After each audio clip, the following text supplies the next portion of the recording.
오늘 본문에서 사도 바울은 장로님들을 어떻게 대해야 되는지에 대해서 말씀하고 있습니다.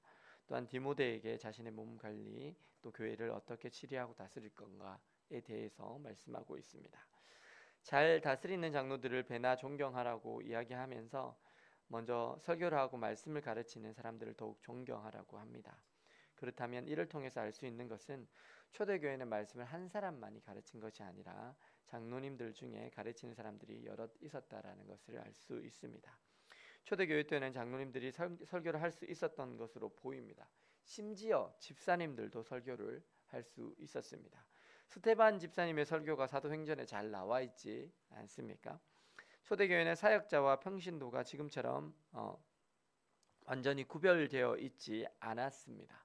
오직 예수님의 제자들이 있었고요. 그분의 제자들이 또 다른 예수님의 제자들을 세워갔던 것으로 보입니다. 즉 사도와 선지자와 목사와 교사가 있었고 이들이 성도님들을 한 분 한 분을 세웠어요.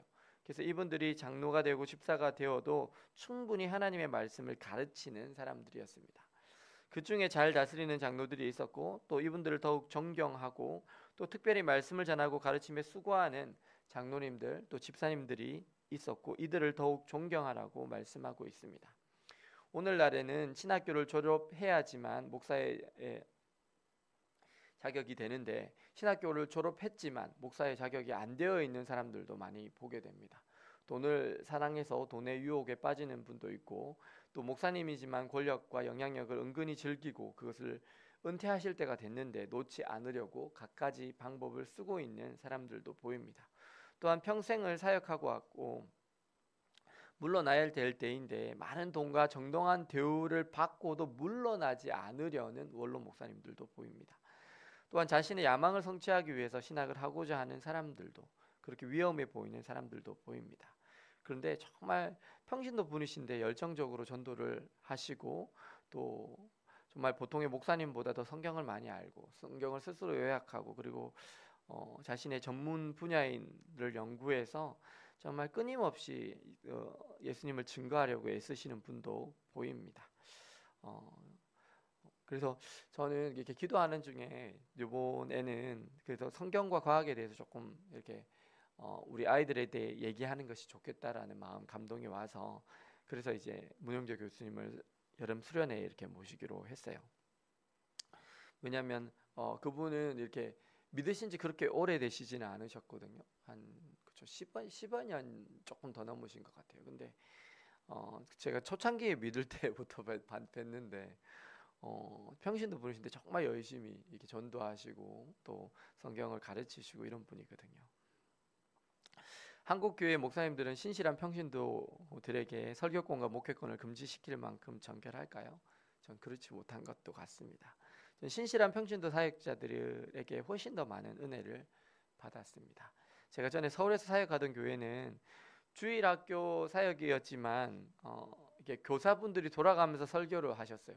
그래서 전체 이 주일학교 총괄 목사로 행정 목사가 있는데 근데 부서가 여러 개예요. 뭐 영유아부, 뭐 유치부, 초등부, 중등부, 고등부 이렇게 있었거든요. 근데요 한 개 부서만 빼놓고는 대부분 다 누가 있었냐면 교사들이 돌아가면서 설교를 했어요.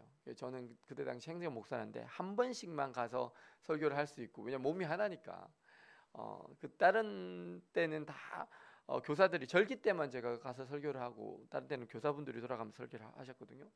근데 이렇게 잘 하세요. 진짜 잘 하세요. 보니까 또 실제적으로 아이들과 부대끼면서 느끼는 것들이 많으니까 그것들을 적용해서 또 말씀을 가르치시고 하시는데 정말 잘 하셨어요. 그렇게 되다 보니까 목사님들이 단에 설 때 그 교회에서는 더 긴장감이 되더라고요. 왜냐하면 평신도로 말씀을 가르치시는 분들보다는 훨씬 더 잘해야 되잖아요. 우리가 영어 강사가 영어 강의를 준비할 때도 시간과 노력을 많이 투자하는데 하나님의 말씀을 대언하는 사역자가 말씀 준비를 성실하지 하지 않는다면 하나님 보시기에 악한 것입니다. 그리고 평신도들도 얼마든지 설교할 수 있습니다. 그것은 기독교의 역사가 말해줍니다. 초대교회 집사님들이 설교를 했던 것으로 보이고요. 그리고 오늘 본문에서 알 수 있는 것처럼 장로님들이 행정과 설교 가르치는 것에 깊이 관여했던 것으로 보여집니다.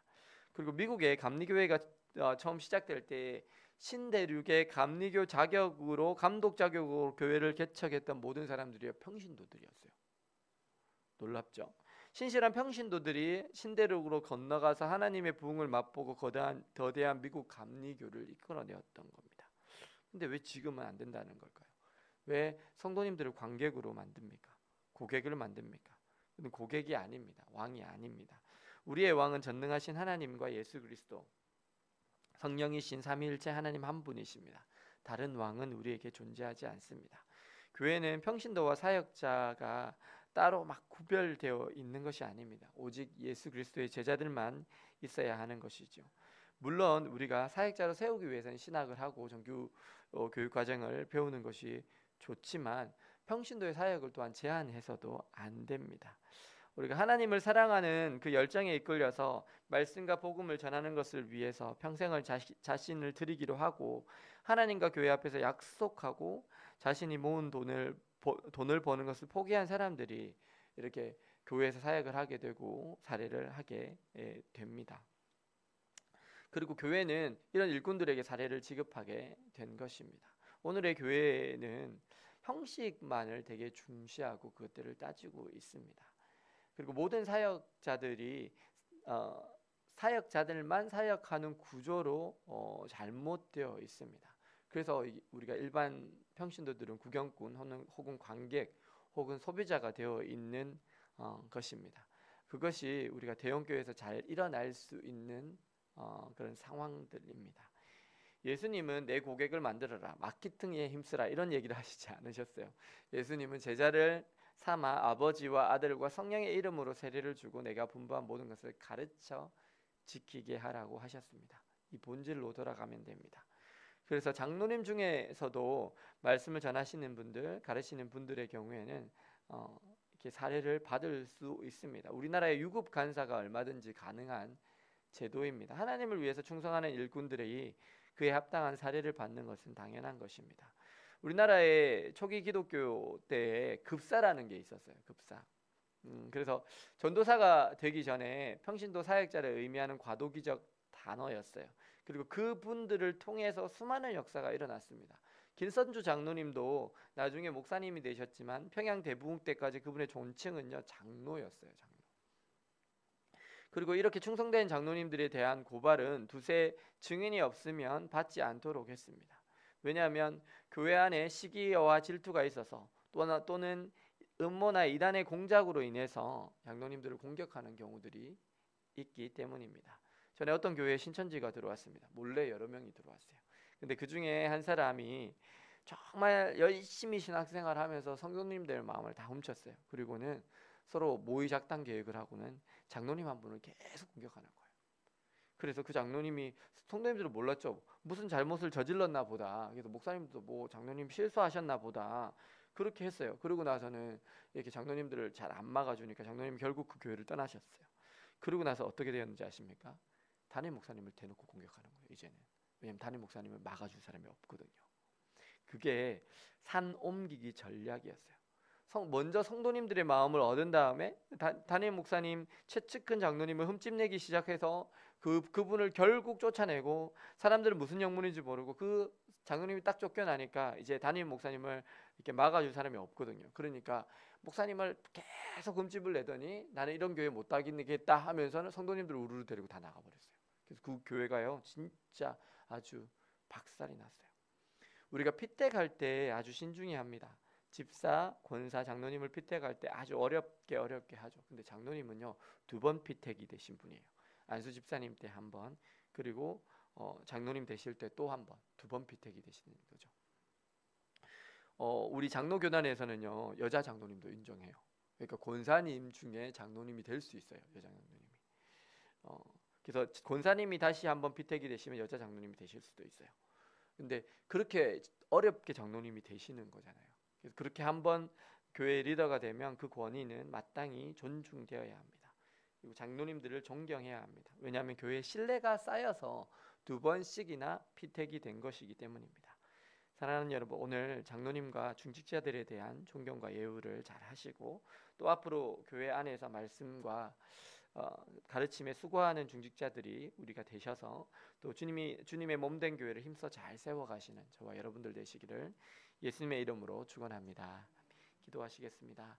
사랑과 은혜가 충만하신 하나님, 오늘 장로님 그리고 중직자들에 대해서 어떻게 또 처분해야 되는지 또 대해야 되는지에 대해서 말씀을 통해 알려주시면 감사를 드립니다.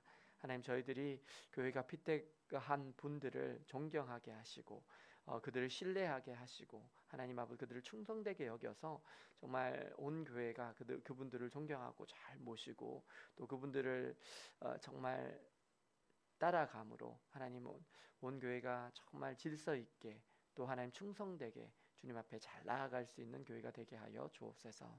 예수 그리스도의 이름으로 기도드립니다. 아멘.